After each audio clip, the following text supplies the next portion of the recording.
What's up, everybody? Welcome inside our live stream talking about all kinds of really, really great things, nerdy and sci fi and fantasy, and a lot of it Westerosi driven in a couple of different franchises, a couple of different directions.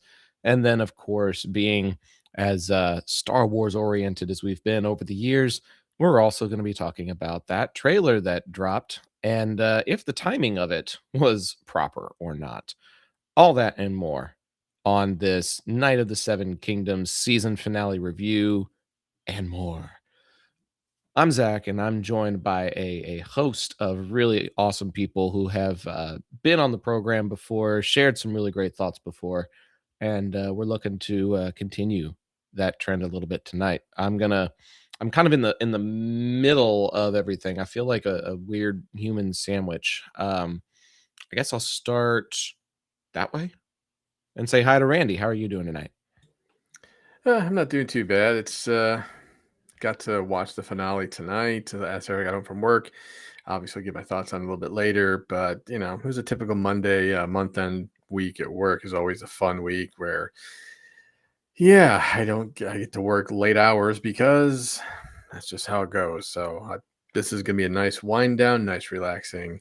It's not like I'm gonna get challenged to a little contest because of a take, unlike because I know Sean's been chomping at the bit to get at me after that Super Bowl spot. So maybe down the road, we'll see. I have a feeling that may come up at some point in tonight's discussion. It's inevitable, so we'll see how that goes. Sean, you working hard or hardly working right now? Unfortunately, working hard, but I probably should be hardly working. So, Yeah, yeah, I get it.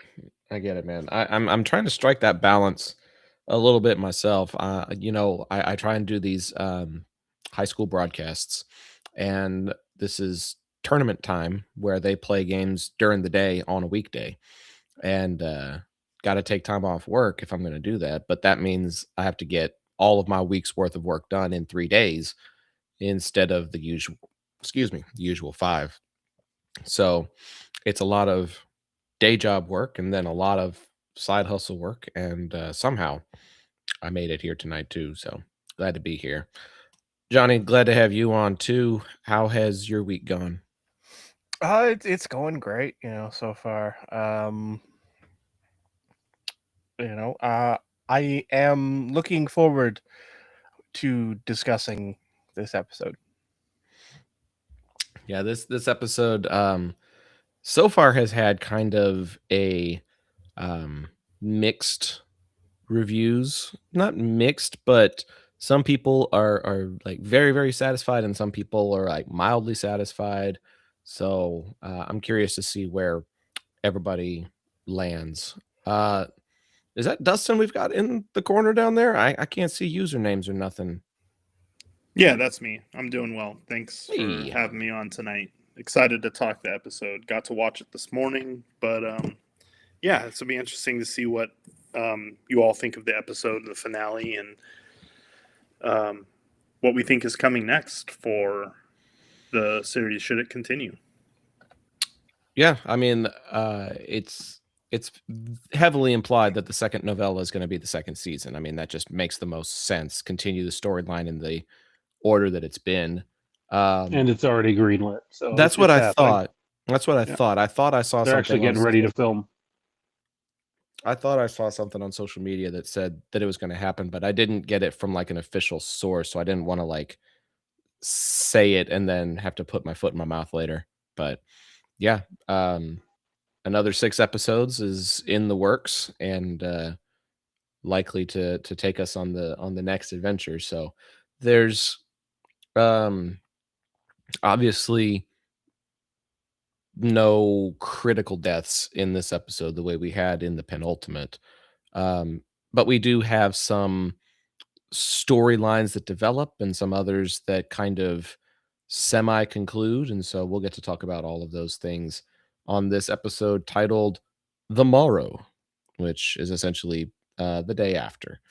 So let's go back around the horn in the order we just went, and we'll just give some initial impressions, overall thoughts on this episode in particular, and then if you have anything that ties into like the entire season, we'll go briefly into that as well. But we'll have like a season recap thought kind of towards the tail end as well. So, um, Randy, thoughts on the finale, and did they stick the landing? I don't know about sticking the landing. I felt the pacing was okay, but I felt like it was just one gigantic lull for a season finale. But again, as you've talked about in the past, they're following the novella. So if this is how the novella ended, then that's just how it is. I didn't hate it. It didn't keep my interest as much as previous episodes had, but again, it's kind of hard to follow up with some of the past episodes they've had as well to kind of keep that energy going.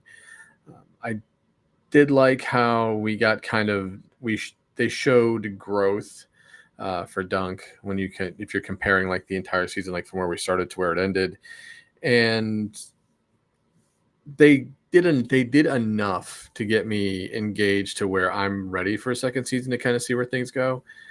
But overall, if we're just talking strictly this episode, I actually found myself nodding off a couple times because it just seemed like it was a little slow at times, which is it happens, but usually you don't see it with a finale like this, and I think that's why I'm a little disappointed with it in that respect because of just that alone, where there wasn't anything truly significant that happened that really kept me that invested in it. Sean, you wrote me privately with some similar sentiments. Would you care to elaborate? No. No, I'm kidding. Well, that's it for the show. Good night, folks. He's on a talk show and doesn't want to talk. Sorry, no, I got some unfortunate discomfort there for a second. I recall you and I doing a show a little under 2 years ago, and we were not particularly happy with the finale of House of the Dragon season 2. One, because of blatant lies told by the creators at the beginning of the season of what to expect, and then to find out, no, psych, just kidding, we're saving it for next season. Yeah. To it just feeling underwhelming. And I have to say that between House of the Dragon season 2, the finale, and A Night of the Seven Kingdoms, the finale, they are the two most underwhelming finales of Westeros TV yet. And the fact that they're back to back is not great. Yes, that's right. Season 8 haters of Game of Thrones, come at me with your hate because it's not even fucking close. I think a lot of people do need to remember that it's usually not the finale in Game of Thrones projects. It's like the big episode. But the finale usually is still satisfying and emotional, and there's a lot to bite into. I didn't feel that way at all about this after, I liked the last episode a lot.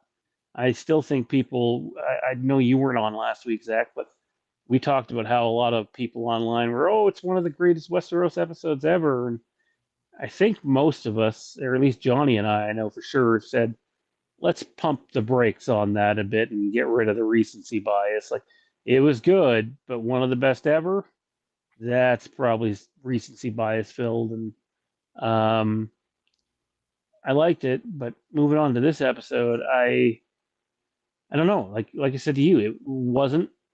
I don't even know if I'd call it good, and I don't think I would call it bad. It's just kind of bland, if I'm being honest. And doesn't mean I don't like the characters involved. Doesn't mean I'm not going to watch the next season. Which you said if we had points about the season in general. The one point I'll point out is this: after watching all this, and I had that rant. I think it was it would have been, when was the fight? Last week, episode 5? Yes, episode 5, Baylor died. How if we're going to cut away from a POV perspective for a couple of seconds and break the show's formula, then you should just be willing to do that to help fill the show out and pace the show better. Because the show has really good, unique, interesting characters that I feel like would benefit from more screen time, even if it's not in the novella. And if you can give us fucking 11-minute flashbacks in a 32-minute episode, and that 11-minute flashback doesn't appear in the novella, maybe we can fill in some other areas as well. As good as the show is, I still find it incredibly flawed. It's a fun watch, but I think it would have been better as a 2 hour and 40-minute movie. I really do believe I kind of want to like do a binge format and watch them end to end now and see if they flow in a movie style or not, cuz I've had similar thoughts about like why are you making us wait a whole week for, 32 minutes or something like that. Like I I tolerated it when the Clone Wars was out, but I still wished like Clone Wars episodes were longer back in the day. But we've just come to expect differently from Thrones content, and so I do agree with you on that. There's a couple other things that we might have to circle back to, but there's other people who we need to get to first. So, Johnny, you are up. Thoughts on the episode? I feel like this episode was great. If it was a series finale, as a season finale, it was horrible. To me, it felt like the ending of a Hallmark movie. Like, and that's not to say it was bad or on its face anything like that, because it wrapped up the season that it had, and ended the novella in a way that was satisfying. But your goal here should not just be to wrap up the story; it should be to sort of whet our appetite for season 2, and it didn't.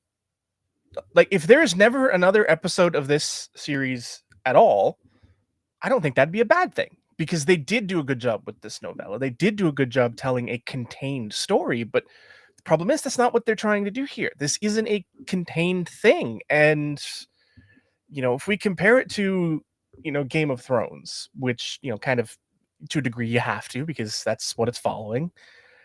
Yes, the penultimate episode is where your action is. And that's obviously the Game of Thrones, that's right out of the Game of Thrones playbook, right? That's been their thing since season 1. The penultimate episode contains your action, and then the season finale wraps it all up and sets the table for the next season. But that's what they didn't do. They didn't set the table for next season. And I understand, like, to a degree, with the format they're doing and the content out there of the novellas, you can't quite do that the same way. You can't have a carryover into the following season so much as you can with with a Game of Thrones or a House of the Dragon, because they aren't contained there within. There's going to be a time skip here, and you're not just going to pick up the next day. But like, that's the thing. There was nothing to start the next season. Like, maybe they tried that, they like a little bit with the mentions of Dorne and the puppets and things like that, but like, what's the stakes for the future? There's no looming enemy, there's no greater threat, there's a prince living out home alone. Like, it's like, I just I wanted something to set the table, and I don't necessarily know what, or how you could even accomplish that within the narrative you're trying to tell. But that's the thing. If you're going to present this as a format in which you are doing it as sort of your standard television series, you need something to do that. It's, to me, it's not enough just to finish your story. You need to start the next story. Now, how you do that, I don't know. And I honestly, I don't even know if you can within the format of the novellas. because it's so different. I think this is one of those instances where I think a series like this might have been better presented. I know it's something we kind of suggested and discussed as a possibility when the series was first announced, sort of doing it as someone telling the stories of Dunk and Egg. You know, I think that might have been beneficial here because it would have allowed you to have a wraparound where you're telling this, hypothetically, it's I know at one point, I feel like, Sean, you and I might have talked about this at some point when the series was first picked up, and this would have been, I guess, years ago at this point, that maybe the series would be Bran telling the stories, and something like that. And I feel like that would have been beneficial here because you could have had that wraparound here and gone back to, Bran, whether he's telling, children in King's Landing or, whoever they're grooming to be the next king, and telling them the stories of the past, and you can tease what's next, in such a way that it would be appetizing to people who don't know the novellas and don't know the stories and have no idea of what's coming next to that's that's how their relationship formed, and the kids could be like, well, what's next, what happens next, and you kind of tease what the next season's story type is, while giving people who don't know the stories enough to be like, oh, this sounds like it could be fun, this is interesting. Whereas this was just self-contained. Like it felt like, sort of like, they're trying to do American Horror Story, but it's continuing with the same characters and the same stuff, and not respective anthologies, which is kind of how the series is working out. And I don't know that works. Like, this episode just felt like a whole bunch of what's next, what's next, what's next, and there was no next.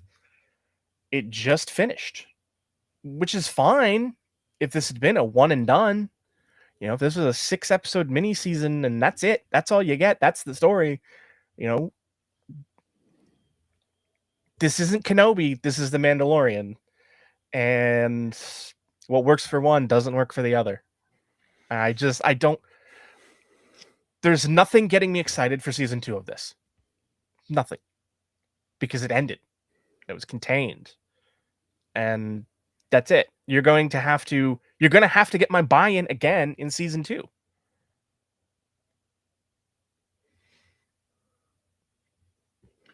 I have a lot of thoughts. Dustin, go before I forget your turn, please. Yeah. I was pretty underwhelmed by the finale. I thought after watching it, I kind of sat and I thought about it and saying, in the context of what they were trying to do with this show and what has been presented to us, did it feel like a satisfying conclusion? I think they tied up stuff enough to where you can watch this, and I think it would have been better as a movie, or if they had just released everything all at once so you could just watch it all the way through. Just by the end, I just kind of felt like, okay, they've stayed true to what they were doing from the onset, staying with the themes, staying with, the storylines they were going with. And I guess from the novella point of view, it was fine. It like satisfied enough to where I was like, okay, I feel like I've seen the conclusion of this story. But to everyone else's point, I don't feel like it really pushed the narrative forward a whole lot and made me super excited. Like, if another season comes, cool, I'll watch it and I'll see what happens next. But nothing really got me super excited for what's coming next. And I think that just it just kind of fell short. But I still thought about it in the context of what they're trying to do with this show and this spinoff and in this format, that, they kind of just did what they had to. They by the numbers, and we're just kind of like, okay, we're done and we're out. So overall, I think it was pretty underwhelming. Considering the last episode was very good, I would have liked to have seen a little bit more in the finale, just to kind of they could have wrapped up this story and also did a little bit more deep dive into like, hey, this is where things are going. It didn't give you any sense of excitement or any sense of, hey, I'm really invested in these characters moving forward. There was some cool stuff, but yeah, overall kind of underwhelmed. So this is the interesting duplicity of having read the source material versus having not read the source material. Um, I seem to be in the minority in thinking that it did exactly what it was supposed to do, and if it had done any more, it would not have been true to its story. And so the complex paradox is like people want more from it, but I would venture to say that this might have been the most true to the novella episode that we have gotten in the whole season, as far as what the aftermath is from the trial, what becomes of our characters afterward. Obviously, the tourney is canceled because the crown prince is dead. You're not going to have continuous jousts going on in the background while they mourn the loss of the hand of the king. So, like everything that transpires in this episode, as far as what happens to the tourney, what happens to Dunk, what happens to Egg, like all of those things more or less take place the way that they do in the book. The one deviation that I'm still undecided on how I feel about it. In the book, Maker lets Egg go. In this, it looks as if Egg might have snuck away. Either that or Maker is just a really good actor and he's doing it to save face when he privately let Egg go, but now he's pretending that he snuck off.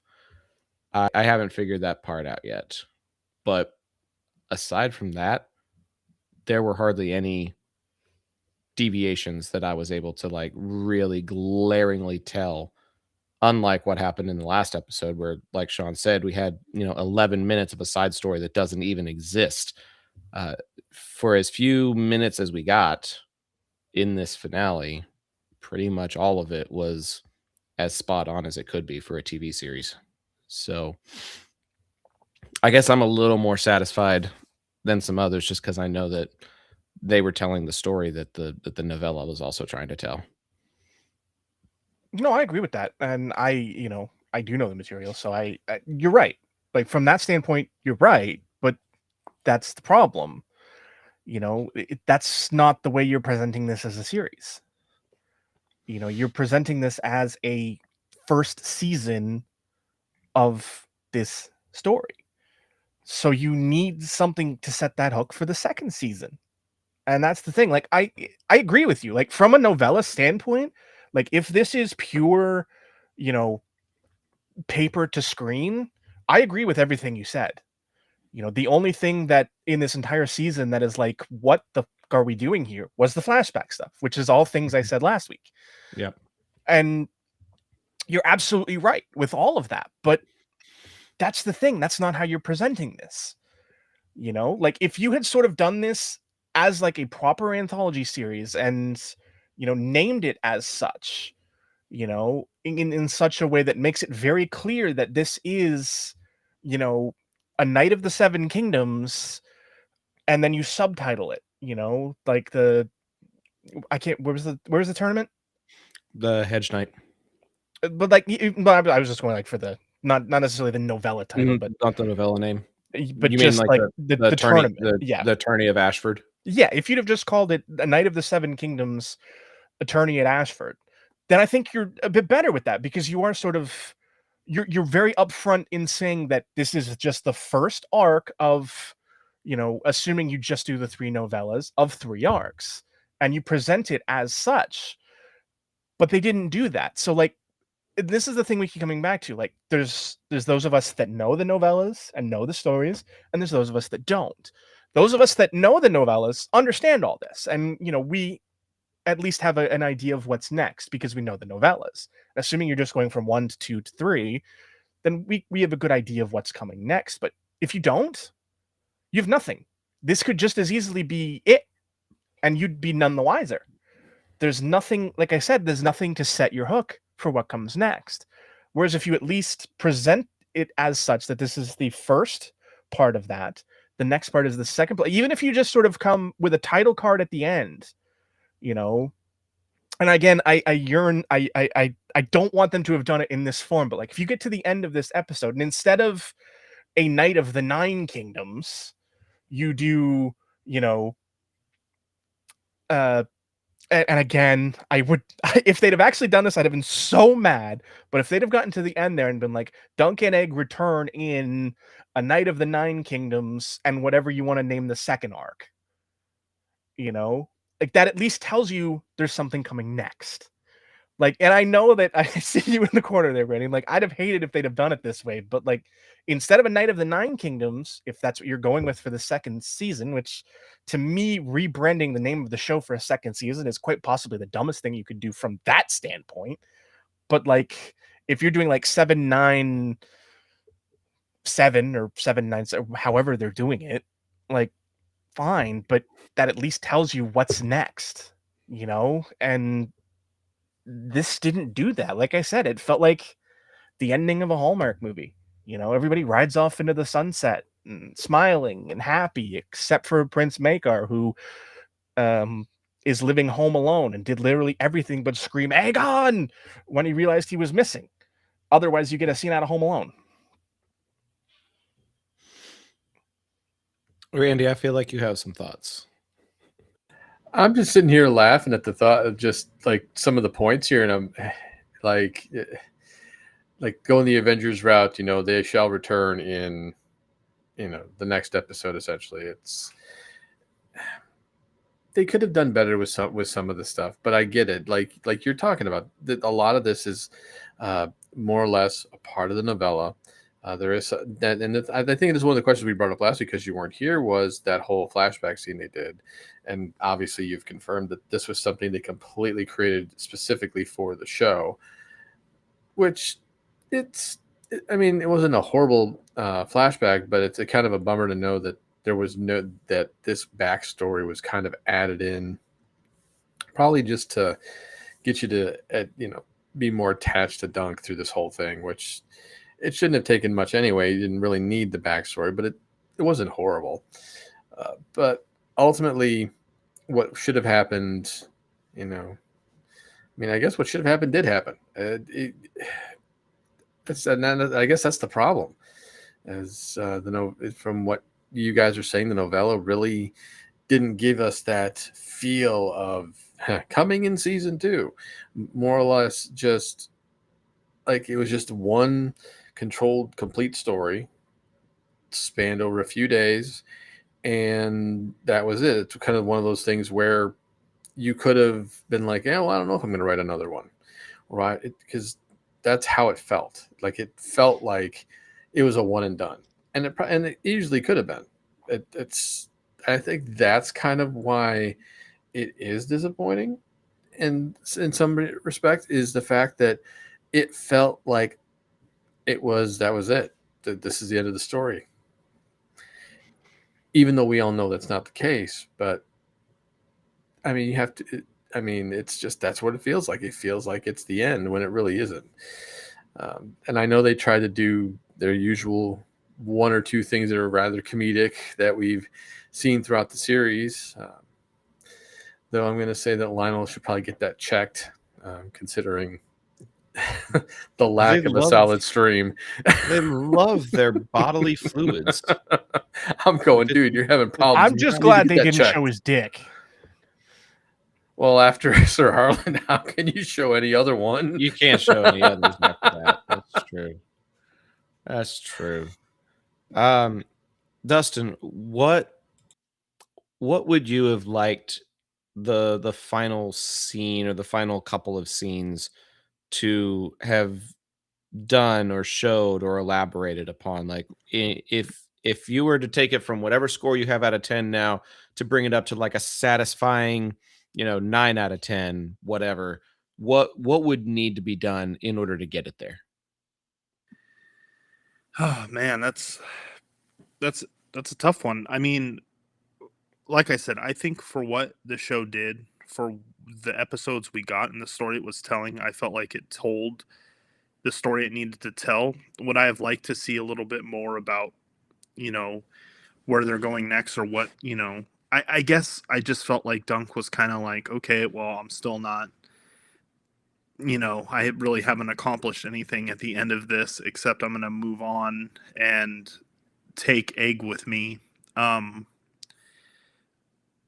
I can't say that within the confines of what they were doing in the show, they couldn't really have done a whole lot more as far as that would have broke from what they've been doing with the other episodes. Like they could have went more bombastic and crazy and like, we're going to go here and we're going to hint at this and hint at that, but I think that would have went away from what the show was. So I feel like they just could have maybe, I don't know, had a little bit more time with seeing. I don't know, it just felt kind of like it ended too soon. Like I don't know if I just wanted more, like there could have been more episodes. I don't know if there's a way they could have done anything differently except, I mean, would have broken the context of what they've been doing in the rest of the show. So I mean, overall I think that's a tough one. I don't know what they could have really done more. Um, Other than breaking the context of the show by going into other characters and showing their perspectives, which they've kind of gotten away from because they said anything that wasn't seen from the perspective of Dunk or Egg, we're not going to see.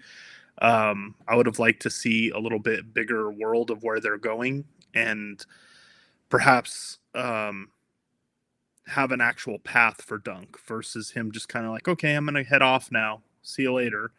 Like having a little bit more um, flavor of what's to come. And I guess you would know that if you've read the second novella, which I've not read any of them, sadly. So um, maybe there were some hints there. I know that they dropped, but I think a little bit more of that would have done a little bit more for me.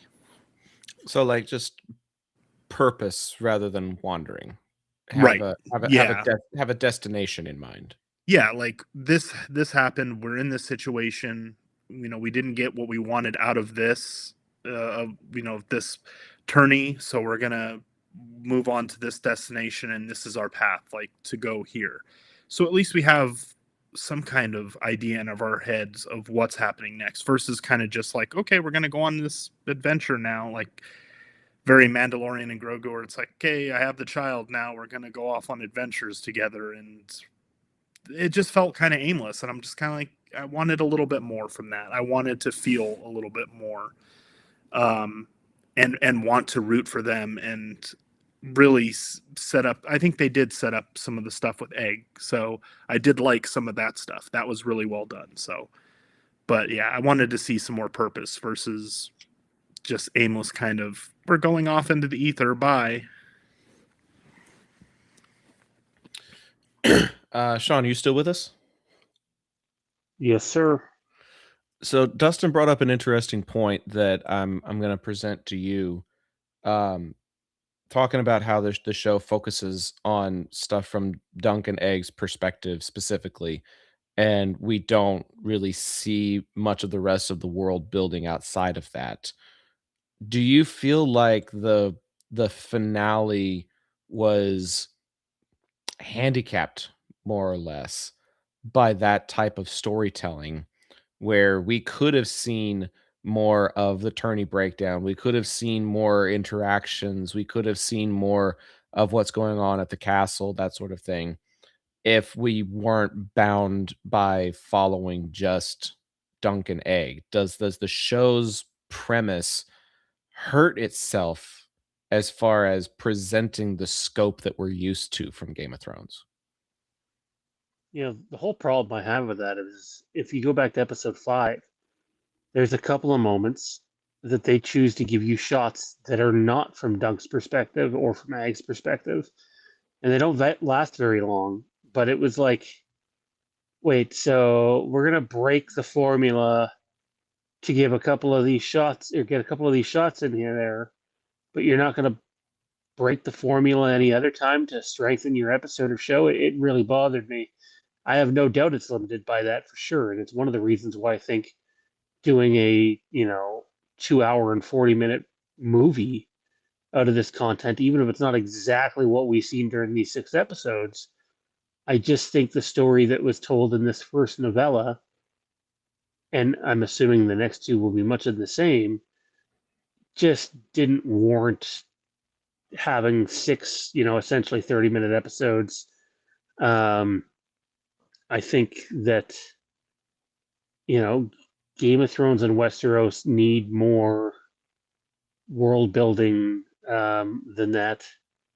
And for me personally, it's, it felt like they were just trying to hit a quota at times. I think the show's good. I think there's great chemistry between the two leads. I think Lionel's a fantastic character.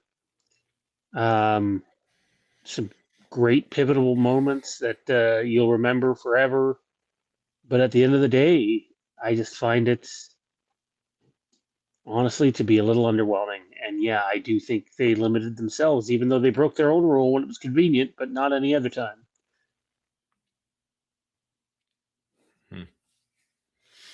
So, Johnny, I'll give this to you next as kind of a follow up.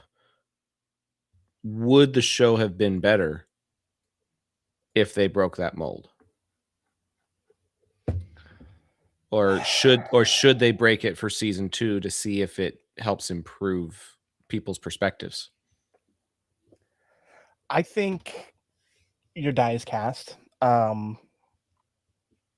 I personally would be reluctant to make that kind of shift going into a season 2, just because it would be a very drastic shift.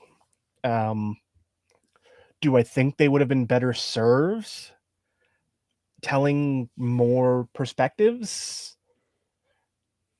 I mean, I don't think it could have hurt in any way. Do I think narratively it would have been better? I think we would have seen more. I think even within the confines of the just Dunk and Egg's perspective, there was still a lot more room to partake of these events, like specifically the battle is the one we'll talk about, the actual trial. And I think if you see more of that from Egg's perspective, I think it's beneficial because you can see more of the field from that point. You can see more of the action from Egg's perspective than you could from Dunk's, because Dunk's is solely and wholly focused on whomever he's combating at any given moment, right? Like, you don't get to see the whole field. I think you definitely would have been beneficial to see more of that from Egg's perspective than Dunk's. But do I think it would have helped or hurt? I don't know. That at that point, we're just playing armchair quarterback, and it would change everything completely. Do I think it could have been better? Sure, I think it could have been better. Do I think it would have been worse? I don't know. I mean, I don't think there was not anything wrong with this. I think this was another one of those, length was the problem, not the format. If these were longer episodes, if you had an hour for, or close to an hour, 40 plus minutes in episode 5, I think you could see a lot more. And I think that would be helpful. I don't think the narrative devices are the problem. Telling the story from 2 first person perspectives, I don't inherently have an issue with. I definitely wouldn't change it though, just because you're set in your ways at this point, and with the format they're doing. If they'd have done it more anthology based, then sure, you could change it and have a more, introduce more perspectives in the next book or in the next, anthology novella, whatever you want to kind of title them as. But at this point, I think it's too late to change that. And I don't know that it would, there would be some that wouldn't like it. There would be some that would. I just don't, I don't know. I don't think there's anything gained from changing the format going forward. But could you introduce, a third character who could be someone you sort of see more of the extra stuff from? That I wouldn't necessarily have an issue with. But I think you'd have to, be smart about who it is and how they're partaking of the story. So, Well, here's a mild spoiler for you non-novella readers. I don't anticipate season 2 being more exciting than season 1. Just based on what synopses I have read and what ChatGPT tells me is going to be about in 100 words or less. The storyline that they follow in the second novella is nowhere near as action filled as a tourney full of knights and jousting and songs and wine drinking and all of the boastful whatever you got from this season. So I'll venture this warning that if you're hoping for it to be like a bigger scale, you better stop having that expectation now. Essentially, there's a drought, and the whole conflict is over water rights. That is the very baseline essentials of what the second adventure is about. Is Dunk playing mediator between feuding houses, fighting over who gets water. So do with that info as you will, but if you thought the tourney was boring, you might nap through some of the stuff that they're going to be trying to tell in the second season. he's not wrong. Thanks, man. With that, maybe that'll boost our overall scores for the season before we move on to our next topic. Maybe it'll help you appreciate season 1 a little bit better. I'm just kidding, but we do have some other Thrones related stuff to talk about and a trailer to talk about, so we probably do need to try to go into some final thoughts. Does anybody have a conversation, a moment, a scene in particular from this episode that you would like to highlight before we go to our final thoughts on the season? Just open the floor. I'm gonna 2-for-1 it, and I'm gonna say the very opening scene with Lionel and and once again, even though Lionel is literally only in this opening scene in this episode, I thought he was the best character in the episode. He has that much just screen presence, and I actually agreed with what he said about Baylor to some extent. I think he went overboard, but and then the bit about oh, get the fuck out of here! You don't know what you're talking about. You're a terrible maester. You'll be fine. Fine. An itchy asshole would be beyond your remedies. Yeah. That was great. It was my favorite scene in the episode, and it was all downhill from there. Are we giving our scores here too, or no? We can. Yeah. No. All right. I'll give it a 6. Okay. Sorry. No. I'm. We're going off of episode review. Are we doing a season, or is that going to be a part of a separate episode recap? It's a separate episode. Yeah, separate episode. Okay, cool. So 6 out of 10 for this episode from you. Yep. Okay. I'm going to piggyback real briefly because one of my favorite nuggets that was in there was his leaning into Dunk towards the end of the conversation and then kind of muttering to him very, very quietly, "There's a war coming." He is essentially foreshadowing what his descendants are going to do in the next century. Descendants. It's Robert Baratheon. Okay. What? I'm not gonna say much because I don't know, how much of others know of future events and whether or Yeah. not they might play out here. So I'll leave that on the table and think you might be glossing over something else. No, I'll go ahead and spoil it right now because they fucking spoiled it in all the fucking behind the scenes stuff. Sorry, and I mean, I'm bummed out. They could change it. He's not in the other novellas. I'm not even referring to No. novellas. I was No, just I- referring to future events forthcoming. I know what you're referring to, Okay. but it's their way of trying to tie I things. understand the point you're making that It's- that as well, but It's their way of trying to tie things into the original Game of Thrones by having him, a Baratheon, talking about an uprising, and then Robert's rebellion being the thing that unseats the Targaryens that Lionel currently has so much angst towards. Let's play a little clue here. Does it?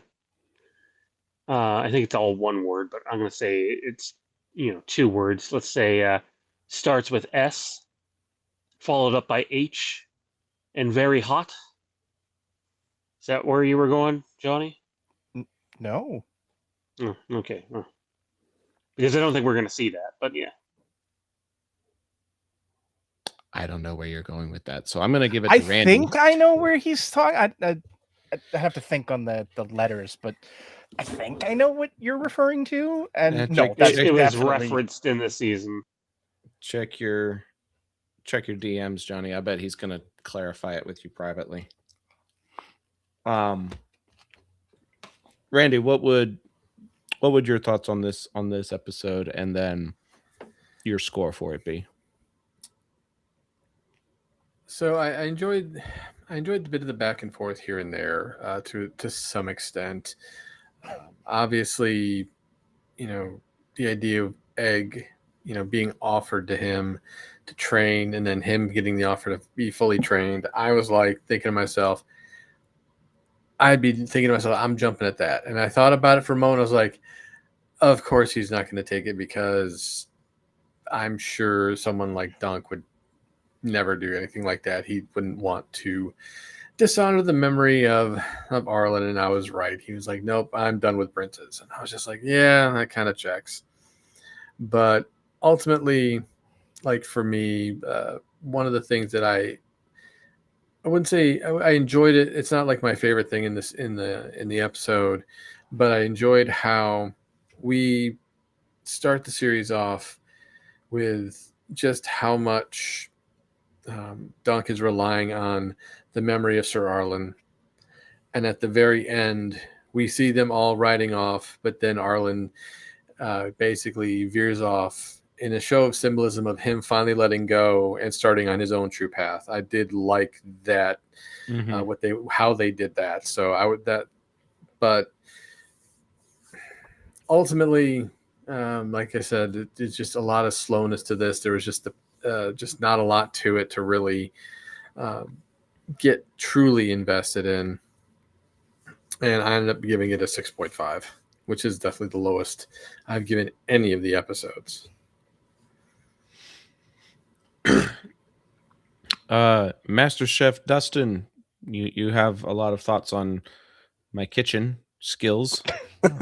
I'm sure you have thoughts on this episode as well. Yeah, I think my favorite part of the episode, I'm with Sean, was the opening. I think Lionel Baratheon, the actor that plays him, every time he's in scenes, I just enjoy watching his character.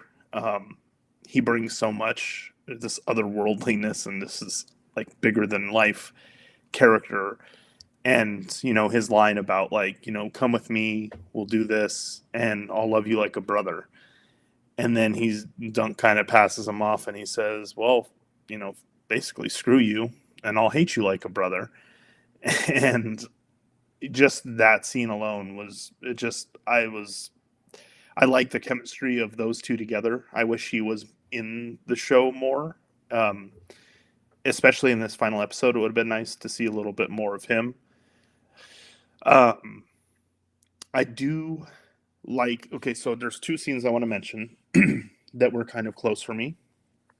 The other one was definitely seeing Egg and his predisposition to violence and with the knife and the fish.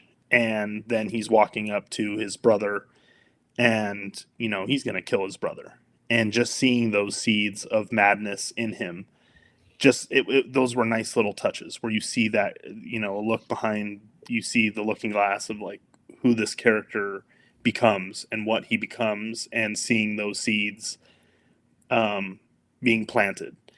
I really enjoyed that. And then, you know, with his hair coming back and he's seeing the white hair, the gray hair, and it's kind of like just those moments he's just wrestling with what he eventually will become. The foreshadowing is really well done. The other thing, and I'm not sure if I caught this right, and I could be wrong. Was it basically implying that Dunk was never knighted? When he's talking to Sir Arlen, he's saying like, "Why didn't you knight me? Did you think I was going to leave?"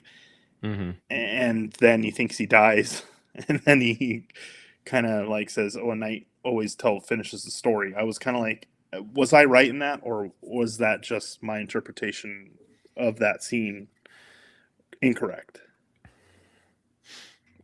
No, I think that's what they were implying.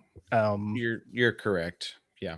Okay, so he basically that's like the only lie he's told, really, and he's always been It's truthful and honorable. So, yeah, I would like to see that explored in season 2. But going for my grade of the episode, I give it a 6.75. To my remembrance of the first novella, I don't recall that in it.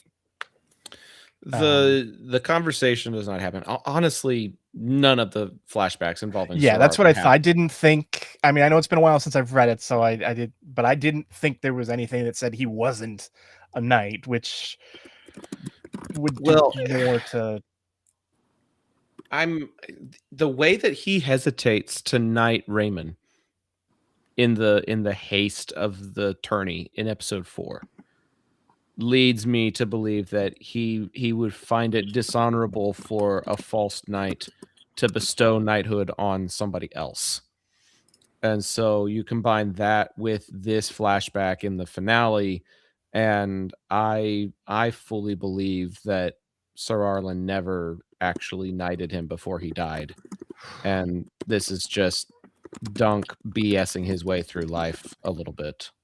I think he did. I think that was kind of the whole point of the always finish your stories. Their story wasn't finished yet, you know, sort of thing. At least that's what I inferred from that. Now, but what's true, what's not true, I genuinely don't think we'll get an actual answer to that. Mm. Because it doesn't make sense to the story and the future and, you know, events forthcoming. Just doesn't make a lot of sense to me if he's a fake knight. You know, like it just, I don't know. It just feels antithetical to the character and certainly plays into the, you know, the George of it all and some of the things he said coming out of this, especially his disdain for flashbacks. Might make a lot more sense now than they did in 5, because at least the stuff in 5 all played into the character in such a way that made sense. This one didn't. Like, Yeah, I, and I I think just, my only thing with that was like, okay, are they trying to were they setting up that idea that, you know, people that are knights shouldn't be knights, like they were talking about in the season about how the knights are supposed to what they're supposed to be and what they're supposed to stand for, and no one stood for them. So is a knight who's not technically been knighted his deeds and his oath and his adherence to the code make him more knight worthy than someone who's actually been knighted. So I was kind of like, I actually do. I was like, I liked a little bit of that kind of ambiguity, even if it goes against a little bit of his character arc. That like that's the one lie, and it's a big lie for him, you know. But I think like it's interesting if that is the case. Anyway, I it's didn't like mean to sidetrack. That was just I no, but that, it's like the one thing he always aspired to, though, and I think he stuck around with Sir Arlen as long as he did because he thought that the old man would knight him, and so like it's not necessarily Dunk's fault that the man died before he could tap him on the shoulder with a sword and right. say a few words. Like everything that he learned from Sir Arlen, like you said, was how to be a proper knight, you know, and does his sense of honor and nobility suffice for how a knight is supposed to be, even if the words aren't said? All I would say is don't ever trust a fucking thing coming out of George R.R. Martin's mouth. Like, this guy is the guy who was it this past weekend? I don't know. I messaged Jack about it. Who just goes and lights the fire more between the shit between that he said about Ryan Condal, the crap about David and Dan, and now he goes and says something about, yeah, well, we got 2 sequels in the works, and hopefully one of them will fix season 8. Like, let's go light the fire more, and all this bullshit about Winds of Winter, and he has gone on about not liking flashbacks, and yet he's the guy that forced the showrunner to do the fucking flashback. Like, I might like the world he's created, but holy fuck, do I not trust a word that comes out of his mouth. No, me neither. Because he keeps saying that he hasn't finished his book, but I know for a fact that he has. I would bet my savings account that it is finished and it's just not being published yet. But that's another conversation for another time. As for me, there are a bunch of very dramatic filler episodes in Game of Thrones. Stuff that does not have action, but does have character building, that does have optics, that does look at what the scope of the moment is. House of the Dragon does it especially well. Probably in certain episodes there should have been action, but there wasn't. But they are very good at talking, and they're very good at plot building. And I'll concede that this episode did not really build on a whole lot to anticipate the next season. I don't disagree. My counter is the novel doesn't really do that either. The novella does not do that. And so I'm torn between wanting to give points for staying faithful to the story and wanting to take off points because there's definitely better Thrones story building episodes out there. That's just an undeniable fact. There are so many episodes that don't have big fight sequences that do have great character development that would still make it a solid 8, 8.5, even if it didn't have a murder or a dragon or a battle or what have you. So my number's probably a little bit higher than y'all, but it's not a perfect 10 out of 10 for me by any means. I think I'm kind of in this like 7 to 7.5 region. Like it was solid. I felt like it did what it needed to do, but if we're looking at it from Thrones television, there is absolutely better Thrones television out there. And so yeah, I'll just do a nice even 7. I think a 7 out of 10. I don't think it was perfect, but I felt it was solid. Am I the only one left for scores? I believe so. For me, this episode exists. I think it's like I said, earlier, as far as wrapping up the novella, did an excellent job. as far as setting a table for a second season, did a terrible job. I think to me, this episode is just a 5. It's not good. It's not bad. It just exists. It didn't. There's nothing negative about it, but there's nothing positive about it either.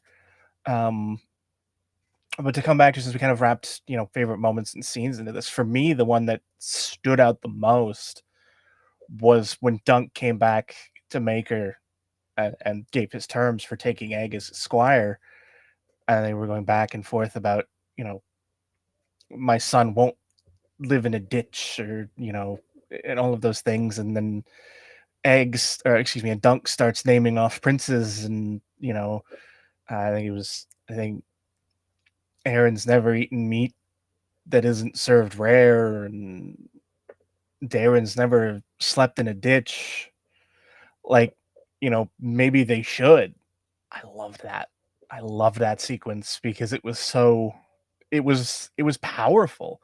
I think it allowed Maker to see a different thought, like, well, that's true. Especially after, coming at the end and seeing his reaction, being like, that's my last son, which, if you don't know the narrative, you're probably scratching your head. What about Aemon? Because he exists. I don't think people realize he's already at the Citadel, because they never mentioned it at all, ever. And probably should have.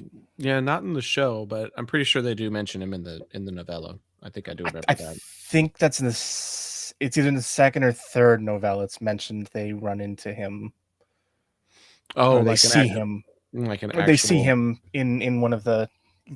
It's mentioned that they saw him in one of the later novellas, I think. But the average person would hear that and be like, wait, you have 4 sons.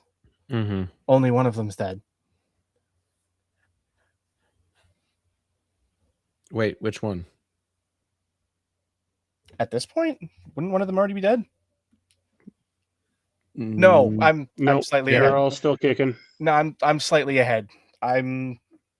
Darren is just a drunk. Arion was mortally wounded in bed. Aemon's at the Citadel, and Eggs.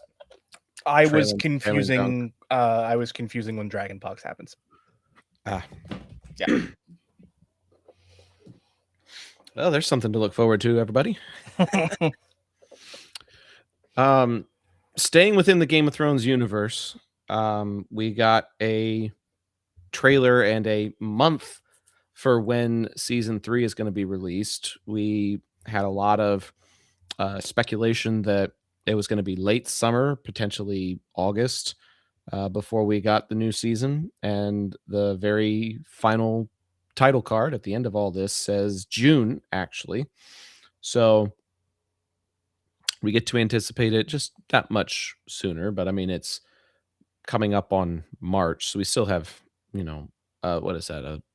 April, May, June, July, at least a third of the year away before we end up seeing it. So a good bit to anticipate, possibly a good bit more to be released and revealed. But let's go around the horn and give our thoughts on this new season 3 trailer. There's one who's abstaining, but we'll go. I will also be abstaining because I haven't watched it and don't really care to. Okay, well, this will be an even shorter segment than I thought. Randy, have you seen it? I have. They actually played it in front of the episode when I watched it tonight. So yeah, they did that for me too. I mean, it's like I've been waiting for the way I feel. I've waited long enough for season 3. I feel like I hope. I mean, I don't know exactly like what's going to come first. Obviously, I'm kind of hoping that they didn't ruin any of season 1 for not season 1, episode 1 of season 3 in the trailer at all. But I really like kind of where things are going. It really set things up nicely, giving us more of an idea of just how some of these big players are starting to fit into where, since we know that we're kind of starting to head towards the end. And honestly, I was pretty, I was like, I got to see some action. I got to see a little bit of suspense. It was nice. It was nice to see. We're going to see looks like some sea battles finally, which is going to be really cool. I've been, you always see these big ass ships and all these people on these ships, but you never get to see really any real battles. And now we're going to get to see just how good they can make these battles, especially with dragons involved. I think it's really going to be a really cool. I think this is going to be a pretty action. I'm anticipating it's going to be an action heavy season based on just the trailer by itself. Obviously, I'm probably wrong, but hey, you never know. But yeah, I'm pretty excited about it. I thought it was a good, proper trailer to give us just a taste of what's to come and to really get us ready. Obviously, there'll probably be at least one or two more as we get closer to June that may reveal maybe some more of the character interactions, or maybe some more of the potential battles are going to take place. But it just looks like it's going to be pretty much, I hope, like I said, hit the ground and running. Like, I want to see just straight up, let's go for it. And I think that's what we're going to get just based on the trailer. Yeah, we are. I've seen the reports that say what they're doing in the very first episode, and it's part of the reason why Sean and I were so pissed off at the finale, because this first episode of season 3 should have been the episode 2 finale, and they chicken shitted their way out of it and didn't do it. And so now they'd better make up for it, is all I'm going to say, because this particular battle may be one of the biggest, as far as scope goes, that we've ever seen in Westeros, and may have one of the biggest impacts / implications at the end of it all. So yeah, they better fucking do it right. That's all I'm gonna say. Sean, what did you think of the trailer? I thought it was spectacular. I thought that's how you do a big event trailer to get people hyped up for a season. Take note, this next trailer we're about to talk about after this. It's how you get people excited. And that was not me. Just so we're clear, I did not remove him. We're having like connectivity issues because mine fizzled out for a second and then refreshed also. Yeah, it's fucking software. It's happening. Yeah, no, I thought it was amazing. I thought it held a lot of promise. I don't think it's spoiled too much. I think if you're on the fence about watching this next season, this should get you to watch it. The one thing we'll say really pisses me off. I watched the damn trailer, and I just so happened to look down at the comments. Not scroll through, look down at the comments. And the first fucking comment is a massive spoiler about someone's fate in that battle. And I just thought to myself, one, and I didn't watch this trailer as soon as it dropped. It's a couple hours later. One, how the fuck are you not removing that comment? Mm-hmm. And two, what are we doing? Do we have to fucking ruin everybody's enjoyment of things? Like, and it sucks because it's a character that I like, and I'm not even going to search up if it's true. I just fucking know it is after piecing it together, and I wasn't very happy about that particular part, but I thought it looked good. I think it looks good, and it needs to, because after kind of rewatching season 1, and now kind of rewatching season 2 through other people's reactions to it. Man, season 1 is miles better than season 2. But imagine if they had done season 3, episode 1 in the season 2 finale. Like they said they were going to Like before they the said they season would. aired. Yeah. Like they said they would. If they had delivered on what they promised, we would not be having this conversation. Nope. Guarantee it. Tell me if I'm on the right wavelength here, Zach, because I'm pretty sure you know spoilers, do you not? Oh, yeah. Yep. I know the spoilers So, of this one. Actually, hang on. I don't even want to say it because I might spoil it. I will type it to you. Oh dear, I gotta get my phone out. I'm the one that's got to look for DMs now. Thanks for that.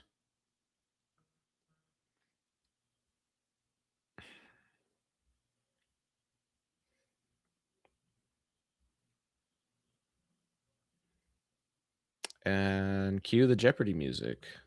Da, da, da, da, da, da, da, da. Wheel of money. That's not. Wrong show. Yes. Yeah, To fuck that guy and that fucking commenter. Fuck him. to answer your her. question. Yes.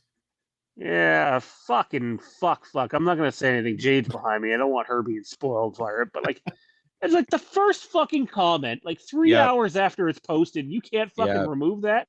Good Yep. job, Mods. Yep. It sucks. I'm sorry you got ruined for you. I am not going to go hunting that out. I will just. I own the fucking book, Randy. I could have spoiled myself at any fucking point for the last several years and haven't. This is very true. Mm-hmm. Yep. I didn't even read the book. I don't know how I ended up spoiling myself, but I did anyways. So, Zach's the commenter. dude, I had the same thing happen on a Reddit thread right before Force Awakens. When I was getting excited for Force Awakens back in 2015, I had avoided spoilers. I had avoided everything up until like the day before I was supposed to drive down and go see it with friends. I took a road trip and everything, like it was a big deal. And I think it was literally the day before I see a comment that says something like Han Solo gets killed by his son or some shit like that. And I was like, holy fuck. That would be huge because he had so much plot armor in the past trilogy. To kill him off in the first episode of this one, that can't be real. And then it fucking happens. And like I saw everything leading up to it, the controversy, the conversation on the bridge, and I'm like, son of a bitch, it's about to happen. Son of a bitch, it's about to happen. Son of a fuck, it happened. And so, yep, I share your pain, brother, because it happened to me a decade ago. This is all Randy's fault. How the fuck is it my fault? Fucking positivity, please. Sorry, Johnny, I had to. For the love of God, Jesus! All right, let's get to the next topic, so Swear to Mr. Christ. Positivity can come out. So we can get the hell out of here and finish strong or finish weak, depending on how this goes. It'll be interesting. Final topic finally takes us out of the realm of Westeros and into the galaxy far, far away. So actually, I had a pretty decent segue there doing that little Star Wars related anecdote. The Mandalorian and Grogu. Sean, you mentioned that this production company should take notes from Game of Thrones on how to do trailers. Would you care to elaborate? Yes, it wasn't mediocre. Which is what the Mandalorian trailer is. And for the love of God, all the hype that people are going, oh, it's Embo! Oh my God, Embo! Randy, I swear this isn't just a shot at you. It's a few other people too, and it's like, Embo does not move the fucking needle for an average viewer or most diehards. It's a very small, minute few of you that are Clone Wars obsessed. Good show, by the way. And it's just like, what? Like, I'll give the trailer this, exactly what I said in our chat. Visually, it looks like a tick up from the TV show. But when you find out that the original budget for this movie was $90 million, just production budget, and they ended up around, what was it, 155 or something? Basically $65 million over budget. And there is almost no live action cast. We've all been wondering, well, where's the live action cast announcements? Why aren't we getting them? Where are the announcements? That's because there is none. It's a bunch of fucking puppeteers and glorified stunt performers. Like, this movie has taken every fucking cop out it possibly fucking could, to a point where I finally said to Johnny, and he can vouch for this, you know what? I am not doing this opening night. I'm not. For the first time ever, I'm not. I will save my money. I will meet up with Johnny and Kieran with my wife and my kids, and we will all see it together on a Saturday because I just don't even care if I get spoiled about shit in this movie. This is the most tone deaf fucking shit I've heard, right on the heels of a tone deaf TV spot that they all fucking defended, including the marketing lead, just to be like, oh, you know what? Maybe we should release this trailer 2 weeks earlier than it was intended. It's not good. It's not. I think someone, Dustin, might have made the comment in our chat, and if it wasn't Dustin, then sorry for whoever did, about how it feels like someone playing with toys. Yes, it does, and no, that's not a good thing. It's very underwhelming, and I'm incredibly disappointed with the lack of effort that has been put into this on the heels of the worst Star Wars movie ever made, including the Clone Wars movie.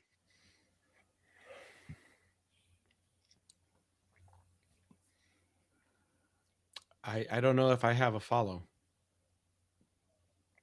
It's tough to follow that.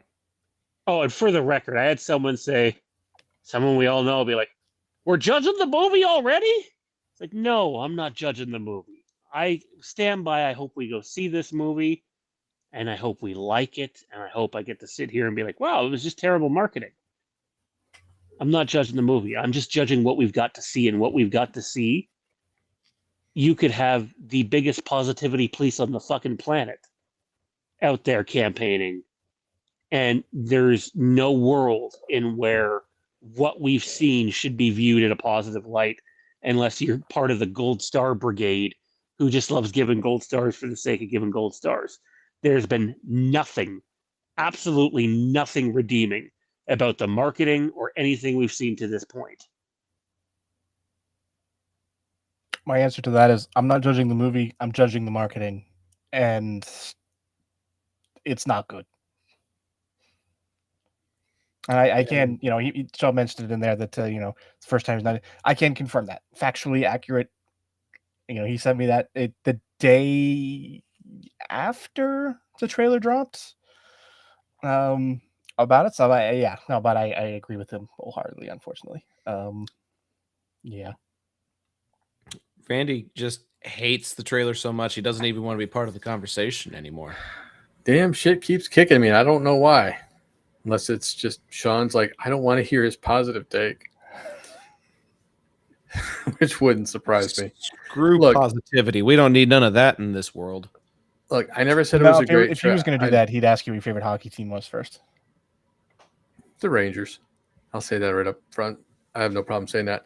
Anyway, I think you missaid baseball.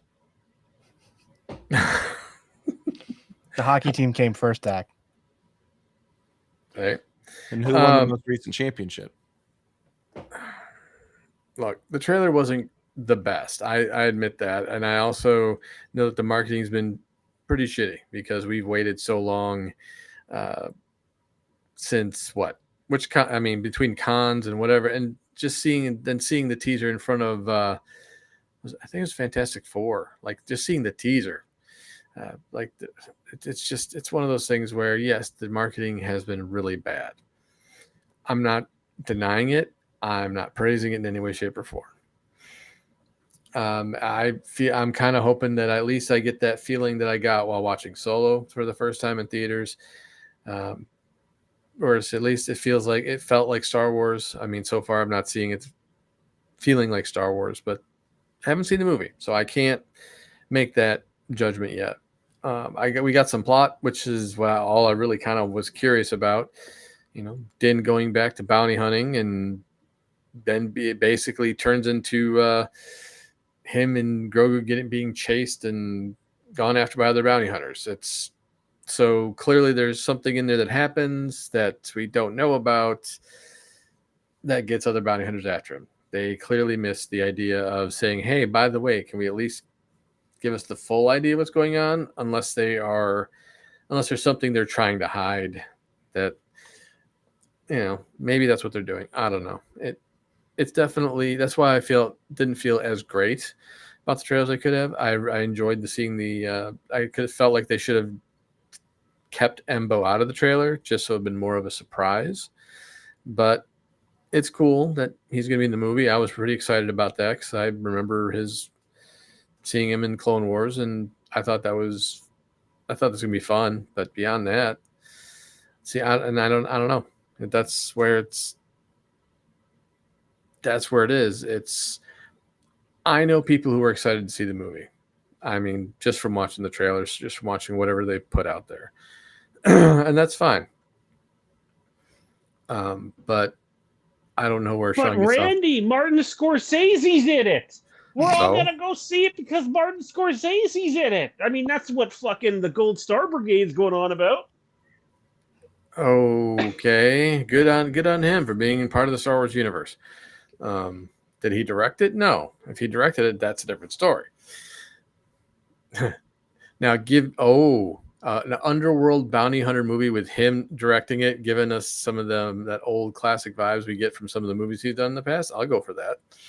That'd be a fun turn. But again, we'll wait and see. It's a wait and see proposition as always with this movie. Hopefully we'll get a couple more trailers that are going to be, a little better. I mean, I know we don't have a lot of time before the movie comes out, but give us something. I mean, it was nice seeing Zeb. Obviously, but I'm a huge Rebels fan, so I'm always going to pop for when I see a Rebels character on TV or in a movie. So, but yeah, beyond that, like I said, it's not a great trailer, but it's at least gives me something to think about and look forward to versus what we had with the Super Bowl spot. Even though I didn't hate it, but I also didn't love it either.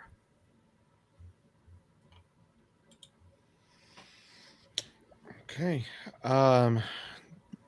Dustin, bring us home, please.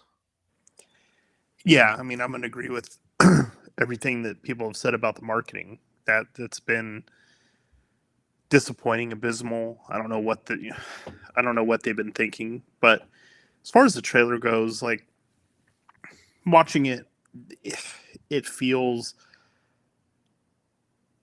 like it is just another season of The Mandalorian and Grogu as a movie put together with a little bit of polish on it. But I just, not being a fan of season 3 as much, and I've said this before, knowing what it's leading to as far as some of the stuff with, they're talking about the remnants of the Empire and stuff like that. I like that stuff, but we know it's leading to the First Order and stuff like that's where I'm kind of out of it.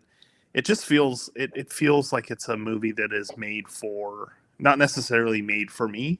Maybe just the tone of it not being super serious. It feels like a movie made for teenagers, kids, and that's fine. There's different medias for different groups. And when I said, yeah, I was the one that said it felt like some of the action scenes was like kids playing with their toys and stuff like that. It felt very childlike, and I'm gonna see the movie. I'm excited to see the movie, but the trailer didn't do any. I mean, it did give us some more information about what's going on, very little. But again, what has come out and the fact that just there seems to be, it's going to be a CGI fest, and that's what I'm kind of concerned about. So, I thought the trailer was okay. It didn't do anything to get me more, for me, any more or less excited to go see the movie. It just gave me more context, but it wasn't anything that said, okay, I absolutely need to see this right away. I'm in the boat of like, I'll see it when I see it. And, it did what we asked to give us a little more context about what's going on in the story. But again, there's like 2 actual actors in it. The rest is CGI, and so we'll see if this is going to be a spectacle. I hope it's good. I want it to be good, but I'm cautiously optimistic. I want to kick my own ass for saying this. And Zach, I'd like you to follow this up. You've been doing a lot of the delegating. I know you said you don't have much to say, but I'm curious what you do have to say on this trailer. And I don't know if Johnny's gone yet or not, but I have a hunch I know where he stands. I have less confidence in this movie, and I hope I'm wrong. Like I said, I want to kick my own ass for saying what I'm about to say. I have less confidence in this movie than fucking James Gunn's Superman. And that's saying something because I walked out of the theater during that movie. How did you actually finish that sentence without gagging? I'm just curious. I don't Yeah, think Sean, my you're chest you're can one of take the gagging. biggest James Gunn fans I know. Oh, for the love of God. We should give him Star Wars. Oh, I'm done. Good night. You opened that door. And Halloween. People hate me. Honestly, he could probably pick a pretty badass soundtrack to play during Halloween movies.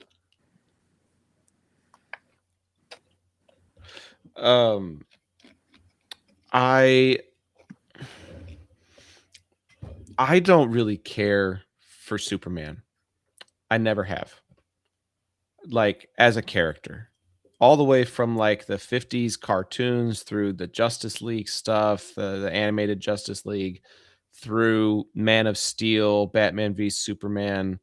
I have just never really been interested in his capabilities, abilities, whatever. So I was already at a disadvantage going into that Superman film, and I sat through it because I tried to get my money's worth. But I definitely think I like bounty hunters more than Superman. Hell, I probably like Embo more than Superman. So I do think there are things in this film that I'm going to appreciate or enjoy the nods to. But I'm by no means expecting it to be a masterpiece. I am by no stretch anticipating it to be my new favorite Star Wars movie. Um, the top 5 for me are pretty much locked in. Like, for anything to crack into the top 5 at this point would be a miracle. So I think I'm just going in with tempered expectations, regardless of what media I do or do not consume leading up to it. I didn't really care that it was like a Bud Light style commercial during the Super Bowl, because I was like, okay, whatever. I'm still going to see it. Like, that commercial didn't make or break how I felt about the movie. And I don't think this trailer did either. Were there some cool things? Sure.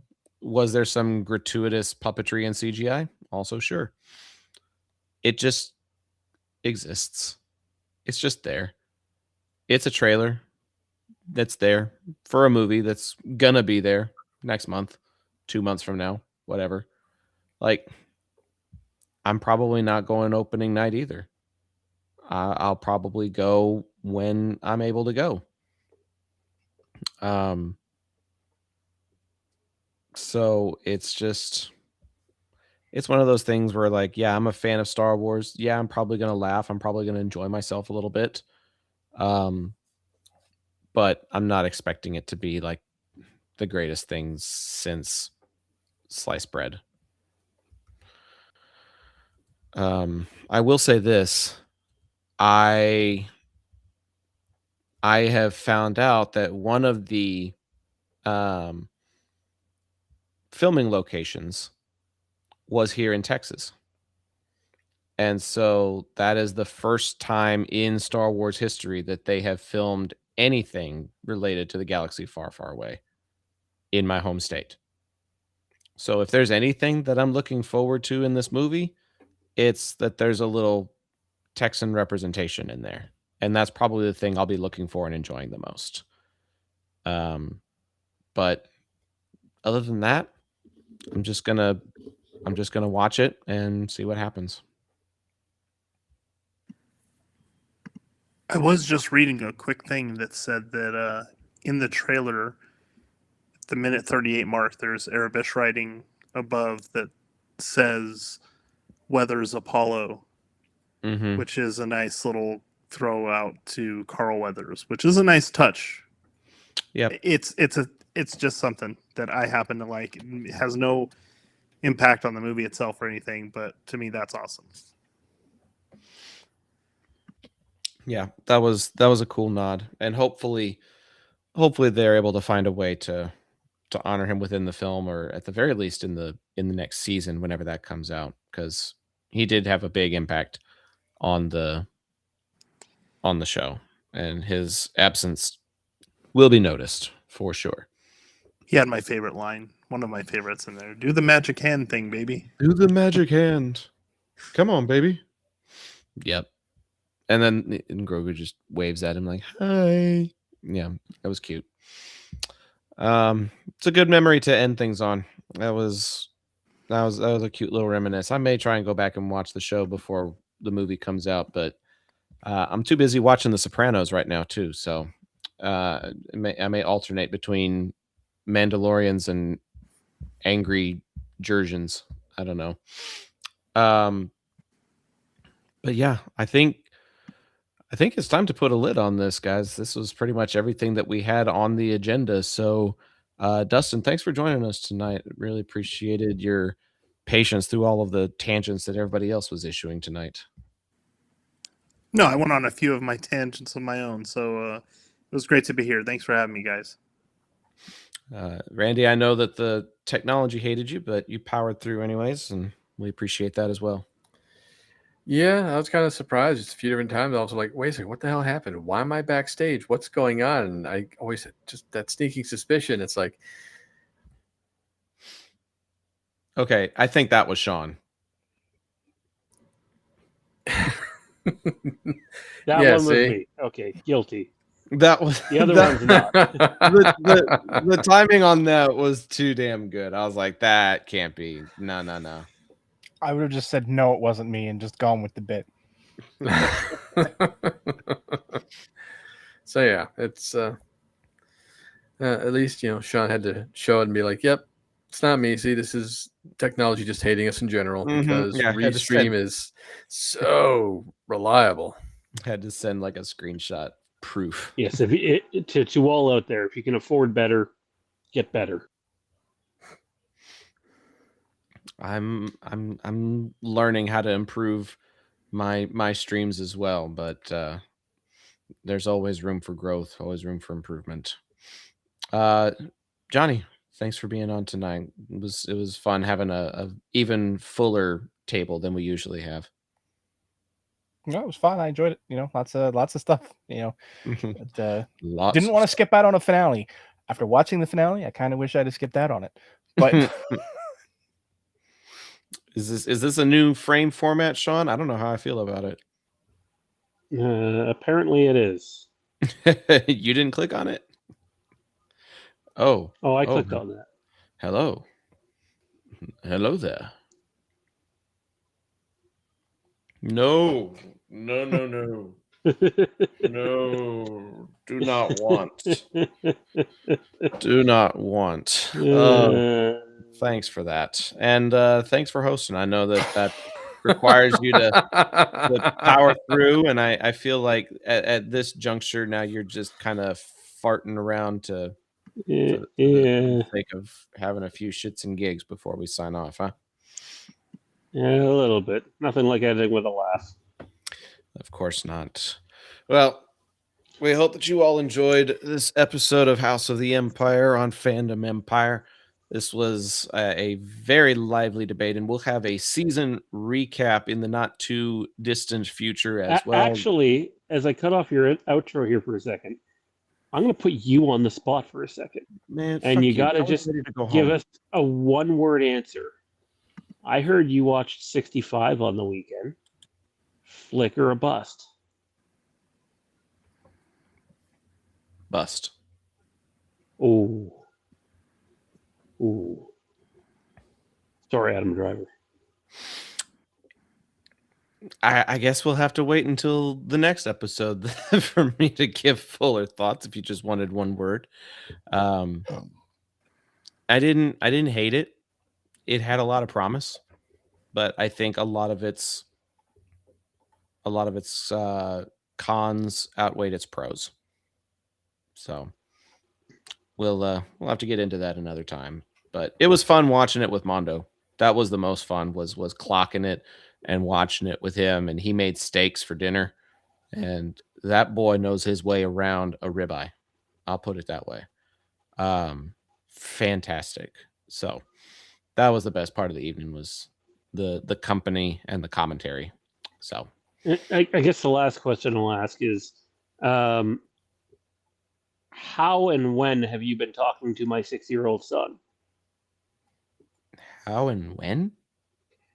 Let me tell you, He doesn't have That lo- access to that a that little phone. boy made me sit through a movie called Jurassic Galaxy the other day, Oh, I've seen that.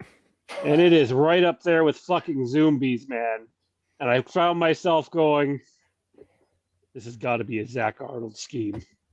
I've seen it. And I'll recommend it to people. It's one of those Oh, for the love of God! you gotta initiate yourself through the shit in order to appreciate the good.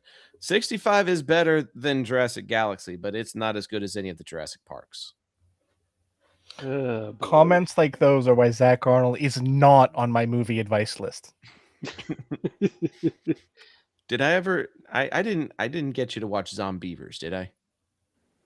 No, I don't think you Just- can afford that. Even Just- if just- you'd have just picked that zombies? one for an episode, you lost movie picking privileges for shows I review after I sat through Zombies. No, that was my line. You broke me on that one. It's a zoo. It's not Jurassic Park. Like it's a literal line in the film. I'm still waiting for you to reimburse me that hour and 40 some minutes of my life back. Did you know they actually tried to get AJ Hawk to be in the movie, but he couldn't because of his schedule? AJ Hawk, the football player? The football player. The long-haired, blonde, angsty teen whose name was AJ, that was supposed to be played by AJ Hawk.